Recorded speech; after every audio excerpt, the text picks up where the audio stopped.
I'm going to read chapter 2 from Orson Scott Card's novel, The Abyss. Orson Scott Card, wait, just a question? Yep. What's that? When? Oh, I didn't write down when. Yep.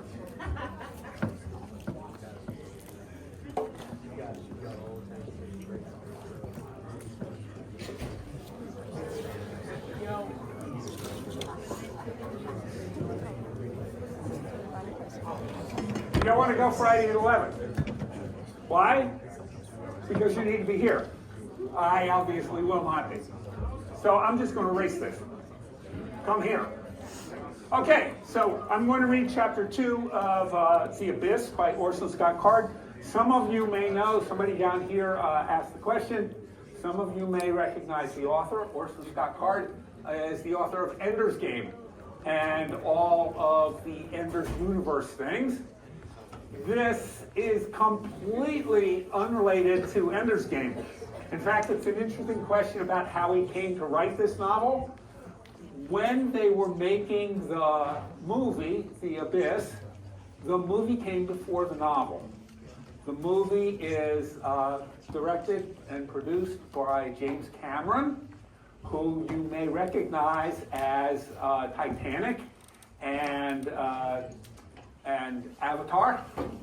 Okay, and this was his first experiment in doing a high special effects movie. And he decided, after they had actually started, they signed up the cast and everything, and they started to do some shooting, he decided they really needed a companion novel to go along with it. And they went and they found Orson Scott Card specifically because he was a well-known, popular science fiction writer. And they selected him. And Scott Card tells the story that he actually got to be on the set and to talk with the characters, to talk with the actors and see how they interpreted the characters. So the book starts out, the first 3 chapters start out talking about the 3 primary characters in the entire story. If you've ever seen The Abyss, by the way, it's available, just go find it, go search for it on a streaming service someplace. If the 3 main characters are Bud Brigman, Lindsay Brigman, and Coffee. I can't remember Coffee's first name. But anyway, the first 3 chapters in the book give us the backstory to those 3 characters. I'm going to read chapter 2, which is about Lindsay. And Orson Scott Card is not an engineer. He is a writer. He is not an engineer, but I think he has some good things to say about engineering, some interesting observations here that rang very true to me when I read the book. And so it's become tradition that on the Monday after competitions, I read you the chapter about Lindsay because Lindsay is the engineer in this story. Now, the story starts off in the Depression, because it starts off talking about Lindsay's mother. And you need to, as Scott will tell us, you need to understand Lindsay's mother to understand Lindsay. Scott Card writes in a manner that accurately describes the situations during that Depression era time, and he uses some language that we would now regard as being discriminatory. Nevertheless, it correctly reflects that particular time. So I am certainly not endorsing that language, but I need to worry that, he's not very fond of Jewish people, or at least that's the story. Yeah? Can you go over what we need to do for part 3 of the MATLAB project? Let me read, and then I'll go over. I'll go over that. Okay. Okay. So here we go. We're going to read about Lindsay. Chapter 2, Lindsay. If you're going to understand anything about Lindsay Brigman, first you've got to know some things about her mother, Kathy Thomas. I guess that's true about practically everybody. I mean, either we spend our whole lives acting out all the things our parents did and said, or we spend our whole lives deliberately not acting like our folks. If there's one thing that matters about Lindsay Brigman, It's that she's not like her mother, or at least so she thinks. The last time that Catherine Mary DeAngeli brought a friend to her parents' house was in second grade in 1937. Pretty Debbie Benchley stood there in the kitchen door of the DeAngeli home in Queens, gaping as Catherine Mary's 5 brothers and 3 sisters and parents and grandparents wandered in and out, quarreling and jabbering in Italian. Catherine Mary couldn't understand why her friend looked so frightened, her eyes wide open, pupils darting back and forth, jaw slack, and then, without a word, Debbie Benchley turned and fled. Catherine Mary followed her halfway down the block, demanding to know what was wrong, but Debbie only walked faster, shaking her head. Catherine Mary walked home, sick with a sense of loss, of failure. How did I offend her? Why wasn't I worthy? Debbie Benchley was beautiful and blonde, and her father was a pharmacist, prosperous by those standards, by the standard of those Depression years. She wore lovely clothes, she smiled shyly, and everyone admired her. Catherine Mary daydreamed of waking up one morning, looking in the mirror, and seeing Debbie Benchley's face. When she got back to her house, she went straight to the kitchen door at the side of the house, as usual. Only now she tried to imagine what Debbie must have thought of this. Debbie's family certainly entered their house through the front door, but Debbie's family did not have 5 boys sleeping in the living room. Catherine Mary stood in the doorway, seeing the confusion through Debbie's eyes. So many people, all rushing here and there, hands chopping and waving in the air as they talked. The music of a dozen people speaking Italian, arguing, so forceful and passionate. Catherine Mary let the sound come to her as it had come to Debbie without understanding. And now it was just pushy, jabbering, demanding noise. Not at all like the soft, sophisticated way Debbie spoke. And there was Catherine Mary's mother, tears streaming down her face from the onions she was cutting in the sink, while she argued with Johnny Giannino about whether or not he could quit his job at the Jew grocery. Catherine Mary didn't know if Debbie Benchley had a brother, but if she did, he would certainly not be a stock boy at a Jew grocery store, and he would at a grocery store, and he would never work for a Jew.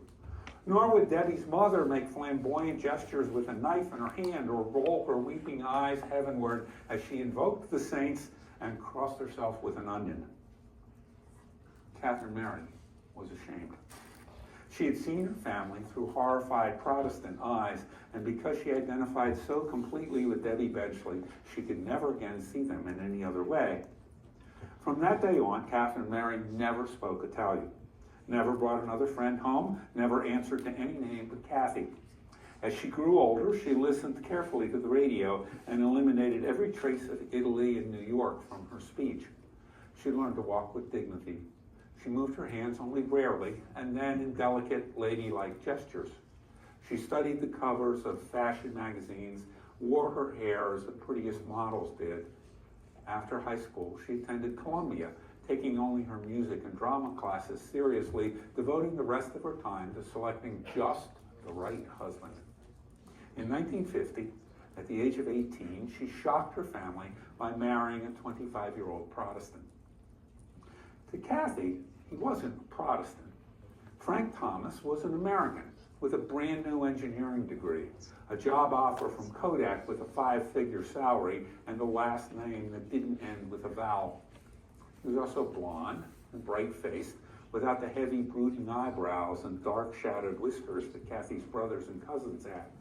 In short, he was exactly the sort of husband that Debbie Benchley would have married if Debbie hadn't died of polio in the 6th grade.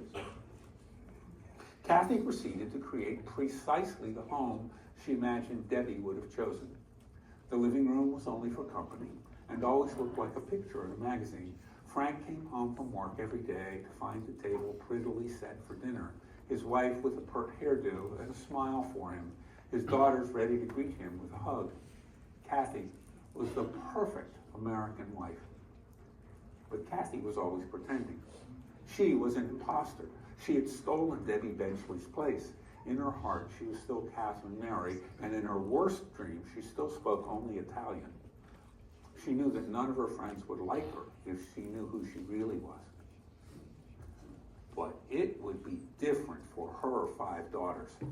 They would grow up knowing that they belonged among the best people, with never a doubt. They would have every opportunity and every grace. It began with their names. Frank wanted to name a daughter after one of his female relatives, but they all had hard, concocted names like Liddell and DeEsta. Nor would Kathy dream of naming any of them for a saint. She made a bargain with Frank. She would name their daughters. He would name their sons. They never had any sons. Their daughters were Dana, Krista, Corey, Lindsay, and Gail. She had their hair done professionally from the age of 3. They took ballet almost as soon as they could walk. They studied singing before they learned to read. When it came to musical instruments, they were not utterly without choices. They could opt for piano or flute or violin. Brass and percussion instruments were too vulgar. Clarinet and cello were simply obscene. Just before Krista's birth, Frank changed jobs from Kodak to a company with an unpronounceable name that made photocopying machines. Kathy hardly noticed, except when his stock options and ever-rising salary allowed her to dress her daughters more exquisitely and take them 3 times a year to Manhattan to attend operas, plays, and concerts, and buy clothes that were at least a year ahead of any of the other girls in Rochester. She contributed heavily to the community theater, and her daughters got ingenue leads as each one of them came of age. Kathy's work on her daughters was almost completely successful. Dana married a Manhattan banker and traveled all over the world with him. Krista sang opera in Europe. Corey acted in regional theater until she won a recurring role on TV.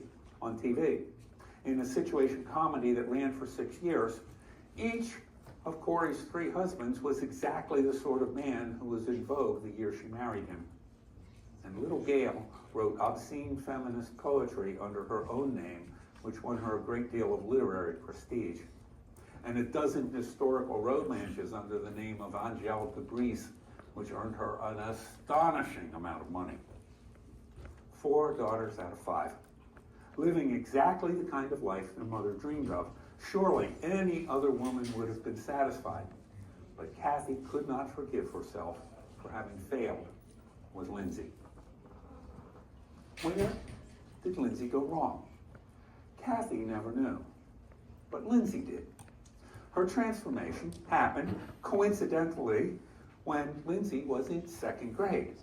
It was a Saturday, and her father was up in the attic rummaging around for something. Lindsay stood at the bottom of the attic stair, listening to the noises from above. It occurred to her that she had no idea what her father did at work, or what he did for fun, or even, really, who he was. She could hear him humming, and she realized she had never heard her father sing. Every morning he left early for work, with a word or two if she was up, and every night with a flurry of lessons and studies, all centered around Mother. Lindsay would trot dutifully in to kiss him goodnight, but they never talked. Lindsay climbed the stairs into the attic. He must have heard her footsteps because the singing stopped. But when she got to the top, he didn't look at her. He had his back to her. He was gazing at something made of small pieces of wood, interlaced in latticed work, so it seemed light and airy, even though it was about 5 feet long and a couple of feet high. It wasn't furniture, and it wasn't art. Lindsay had already been to enough homes and enough museums to know furniture and art when she saw them. It was a bridge, a model of a bridge. My senior project, Father said, in civil engineering. Do you build real bridges? I build the optical assemblies and the structures that support them, and the precision machines that move them. Lindsay didn't know what any of that meant. Oh, she said, but thanks for asking. If she had been older, she might have heard the pain in his voice, the loneliness, for he had long since realized that he was merely an unavoidable accessory in Kathy's home. There had to be a father But no one knew what he was actually for once the money was in the bank and the children had been conceived.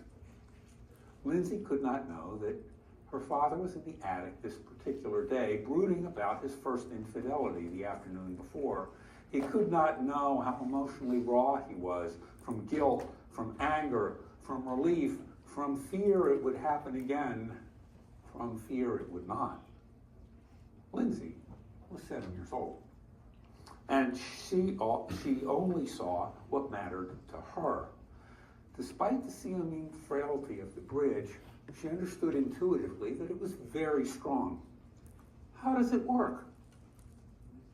Frank looked at her and saw that she was looking at the bridge, and he began to explain how a real bridge would be made of steel and why steel was stronger than wood. But that wasn't what Lindsay wanted to know. There's almost nothing there. It's so light. It's like it's made of air. It shook Frank to have her say that. He had taken a great deal of pride in the fact that the bridge derived maximum strength from minimal materials. An untrained 7-year-old should not have been able to notice it. For a dizzying moment, he felt as if there was a chance that one of his children might actually have inherited something from him. And yet, because it was an engineering question, by reflex he answered it as he answered the teams of engineers working under him. Well, why do you think? Lindsay pondered for a moment. I guess if you made it too heavy, the bridge would use all of its strength holding itself up. To her surprise, her father laughed aloud with a delight that she had never heard from him in her entire life. He reached out and hugged her, which was very uncomfortable, but also quite interesting and even good. This was a hug at an unscheduled moment, a non-perfunctory embrace, but she couldn't concentrate on her father, and not for long. The bridge kept drawing her eye. Can you teach me how to build stuff? Bridges? Build things. Lindsay hadn't built anything in her life, not since piling up alphabet blocks as a toddler, and she didn't remember that. But now, seeing this bridge and knowing that somebody had built it, somebody she knew had built it, now she felt hungry to build something herself. She didn't even know what she wanted to make, but she knew she had to make something, and she had to do it now. She felt jittery and urgent and hurried. How about I bring home some of those new building blocks they're importing from Europe? Legos. I wanted to play around with them myself. I could bring some home on Monday after work. Would you like that? Yes, thank you. But behind her excellent manners, she was thinking, Monday? That's 2 days from now. What about today?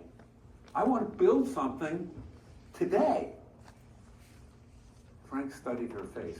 But Monday's a long time from now, isn't it? How about we go to the toy store right now? Yes, please. She turned immediately and ran for the stairs. Frank got up and followed her, chuckling. Partly he laughed at himself because he knew that it wasn't him she was interested in, it was the building. But partly he laughed in pleasure because he had just looked inside of Lindsay and found a part of himself looking out. It was the part of himself that allowed him to live with a woman who didn't love him and children who didn't know him. Because when he was working on a project, none of that mattered. Only the project, only solving the problems and making something that worked economically, smoothly, beautifully. All else was bearable as long as he had that. And somehow he had given that gift to Lindsay. Or was it a curse? It was the gift of creation, but it was the curse of monomania. So they went out and they bought a set of Legos. When they got home, Kathy was frantic. How can we possibly get you to ballet if you go off wandering off without telling me, Lindsay? And then to Frank, Don't you know you just can't take the girls off anytime you want? And back to Lindsay, come on out to the car at once, dear. I can get you there in time for the second half of your lesson. At least your leotard's in the back seat. You can change while we drive. No, thank you, Mother, said Lindsay. Daddy and I are going to build with Legos. Kathy was furious. That's the most absurd thing I've ever heard of, Lindsay. You'll never amount to anything if you shrug off your lessons like this, and your father knows better than to... Frank put a finger on her lips, leaned in close, and whispered to her in a voice he thought Lindsay could not hear. Shove it up your ass, he said. Then he smiled, took Lindsay's hand, and together they jogged down into the den. Several decisions were made in that very moment. First of all, Kathy could have the other 4 girls, but Lindsay was his daughter. He would take charge of her education from now on. Second, Frank would continue his affair and not feel terribly guilty about it. Kathy had the use of 80% of his money and 80% of his children. Still, there was plenty of room for happiness with the other 20%. Lindsay, though, understood little of this. She only knew that from that day on, when her sisters had to go to lessons or plays or museums or deadly adult parties, all Lindsay had to do was start building something with Legos or her erector set, and she was exempt, even if Father was not home to intervene. Gradually, she began to take charge of her whole life in a way that was simply unavailable to her sisters. In junior high, she fell in love with swimming, and Father built her a pool.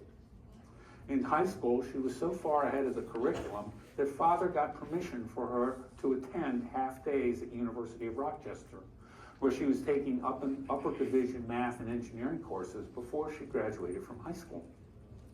She won the New York State Science Fair with a demand-regulated breathing apparatus for diving helmets. It was crude compared to the things she later built, but she kept it and revered it the way her father had kept his model bridge. It was the foundation of all that came after. Lindsay was hardly aware that her mother hated her and her sisters laughed at her, usually behind her back.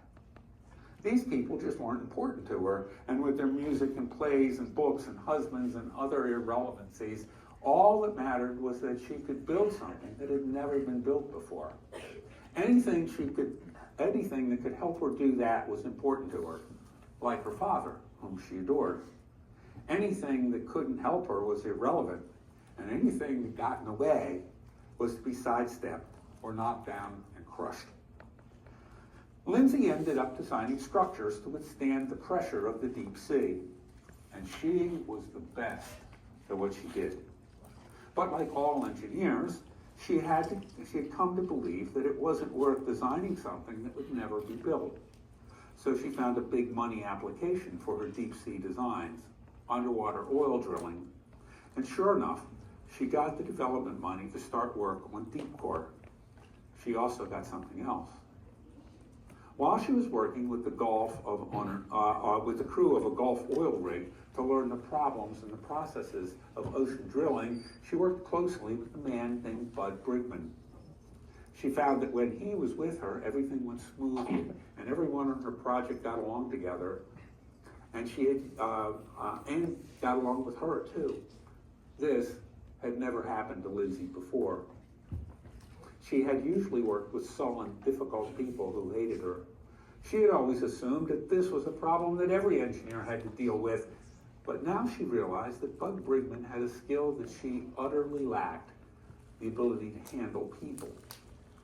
She studied him, tried to learn what it was that he did, what little she understood she couldn't do, yet she needed his ability to get deep core built and working. He was the first person since her father that she'd actually needed. Lacking any other definition of the word, she thought that this was love. So she married him. Things were all right at first. Sex was good, that helped. They were both fascinated by the work on deep core, and that helped even more. They both laughed about the way that the oil company people acted. It was Lindsay's project. She designed it. She was going to build it. It was hers. But when the money guys came out to look at the prototype, They got as far away from Lindsay as possible. She made them nervous. It wasn't that she was smarter than them. They usually worked with people who were smarter than them and pretty much got along. It wasn't the fact that she was speaking the language of undersea engineering. See, that sort of thing happens all the time. People don't speak the same language and trying to understand each other. But there are ways around the problem. If both sides are men, they know how to talk the language of men, the vulgar, macho strutting and joking that they all picked up when they were 10 or 12 years old. If both sides are women, then they can talk the language of women, which they also learned along with all the other rituals of puberty. But when it's a woman on one side and a man on the other, then it gets tricky. Then they don't have any language in common. Even so, a lot of women manage to get around this, and so do a lot of men, but not Lindsay. Not because she didn't know how. Hadn't she watched as her mother manipulated men all her life? Hadn't she watched as her sisters learned the same skills? Hadn't she seen them work even on their father, who knew what it was they were doing? But Lindsay had rejected all of that from the start. She simply refused to do it with her father, and she refused to do it with any other man. When the men in suits came along, she spoke to them in the language of engineering. What deep core could do for undersea oil drilling, what deep sea drilling could do for the oil companies. The more she talked, the more nervous the guys in the suits became. An hour in a closed car with Lindsay made them more jittery than a gallon of coffee. She was beautiful, she was smart, she was terrified. If she'd been alone, there's no way anybody would have bought the project, least of all a boys club like Benthic Petroleum, but there was Bud. They'd all go with Lindsay out to the prototype, Deep Core 1, listening to her in the car, getting more nervous all the time, and at the pier, they would meet Bud. They looked at him like an angel come to rescue them from hell. They stuck to Bud like he was a big brother, which he was in a way. These guys wore suits all the time. They had haircuts every 2 weeks. They played racquetball. They got their tans in a booth or on a beach. They looked at Bud and they saw a guy who got his tan and his strength honestly by working with his body out in the weather. They saw a guy who didn't go underwater in a little snorkel outfit to look at the fish. He had learned to dive because the guys on the rig were going down in the water, and he believed that he couldn't ask anyone else to do something he had never done himself. "Hey, Bud, I envy you," they said, every one of them. "Living this close to the sea, testing yourself all the time." Bud didn't argue with the suits. Let them get off on their macho worship, but he always thought the same thing. Only a fool tests himself against the sea. The sea's going to win every time. No, you don't go down in that water unless you know you've got the ocean licked. You've got to know every bit of your equipment is working, and you've got to know exactly what your equipment can do and what it can't do. You go down knowing that it's no test. And then when you come up, you can look out over the water and say, "I beat you, you hungry old bitch. I got in and I got out, and you didn't swallow me this time." That's what deep core meant to Bud. Going down into the water, going deep, living there with all that pressure inside you, all around you, those 30 or 40 or 50 atmospheres poking and prying right there in your lungs, in your blood, in every cell of your body, but you're breathing. You're alive. And when it's done, come up and feel the sunlight on yourself again, and you won again. It was no contest. Bud did not like contests, which is why the marriage didn't work. Lindsay treated it like a contest. What bothered her most was that she always won.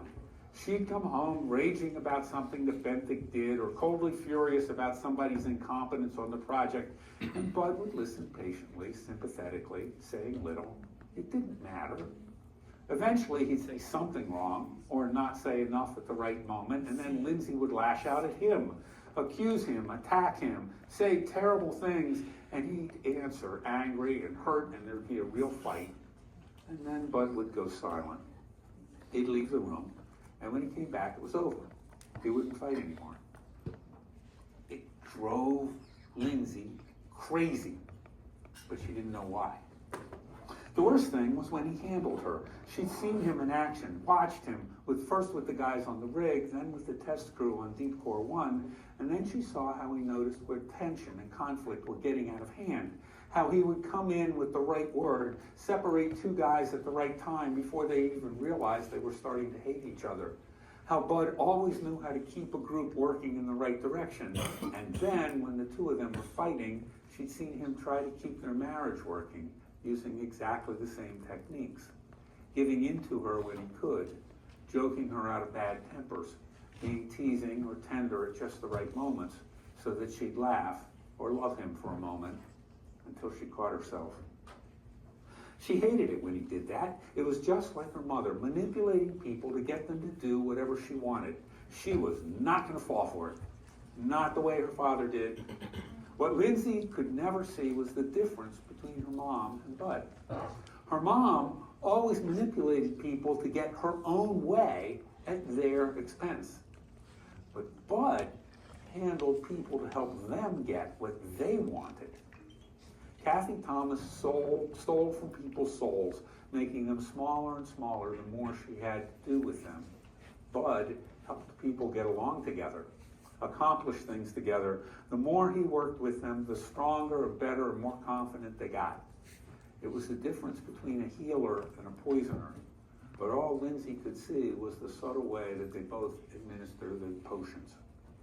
There was only one place where Bud didn't give in to Lindsay. That was his crew. She could snipe at him at home, and he'd go on loving her. But if she did anything to hurt morale on the crew, accusing somebody of doing a bad job, criticizing anything they did, Bud would shut her down so fast that sometimes it even left Lindsay speechless. She didn't understand it. He wouldn't fight to stand up for himself, but he would fight to protect his people. She convinced herself that this meant that Bud didn't really love her. She didn't realize that Bud's crew was as important to him as Deep Core was to Lindsay. His crew was the one thing that he had created in his life, a group of men and women who trusted each other, who liked each other, who got along well enough not to kill each other when they had to stay together for weeks on end, all without any kind of military discipline, without losing any sense of their freedom and independence. It was a delicate thing to get a bunch of individuals working together, willingly. He didn't need to have an outsider like Lindsay come barging in and start bossing them around like she thought she owned them. It made them defiant. And when they did go along with what she wanted, it made them feel defeated. Either way, it hurt morale. Bud had to protect his crew from her or lose all that he had worked for. So it was inevitable.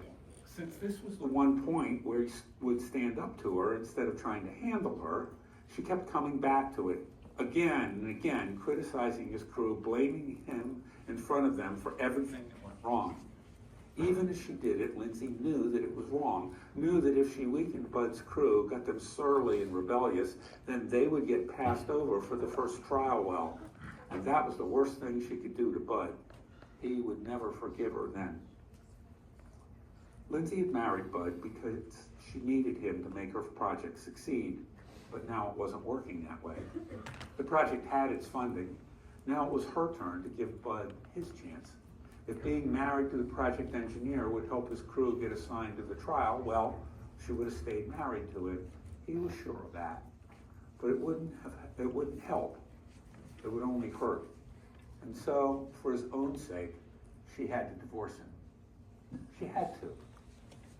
Had to get away from him, had to get away from his always being so damn decent to her, had to get away from the fact that Bud's crew treated him better than she knew how to, had to get away from the constant reminders that their marriage was miserable and that it was probably her fault. And so she filed for separation just as Deep Core 2 got ready for its initial tests, and it worked. There was no more fighting with Bud at home because he wasn't there. A lot less tension at work because they hadn't been fighting at home. Their relationship was now all business. No more emotional involvement. Just get the job done. She even got involved with a boyfriend, a sort of recreational love affair with an ambitious young executive working in Benthic's Resource Development Division. And Bud even took the separation okay. Why shouldn't he? What was the marriage to him anymore except a lot of pain and a lot of tension? What was the divorce except the end of fighting? A blessed relief, at least that's what he told himself. I'm glad to be rid of her. Marrying her was the stupidest thing I ever did. Everything was fine now. Nothing to distract him from training with the crew. Except, Bud couldn't stop thinking about her, couldn't stop worrying about her, couldn't stop hating the guy who was sleeping with her now, couldn't stop longing to have her with him. He thought maybe it was just the sex that he missed. He tried to get something going with other women in Galveston where they were testing Deep Core 2. But when it came time to take them home, Bud couldn't do it. He didn't want to do it. He still wore the ring, damn it. He was still married to Lindsay in his mind. Even when he hated her, even when he loved her, even when he was so damn pissed off at her that he wanted to smack her up with a 2x4, he loved her, looking out for her, and he wanted to make her happy. You see, that's the way it is sometimes. You love somebody even when you can't stand them. It made Bud really hope that he would get assigned to the first test drill, months underwater with his crew. With his crew, and without Lindsay Brinkman. And so that's chapter 2. That's the story of Lindsay, the engineer.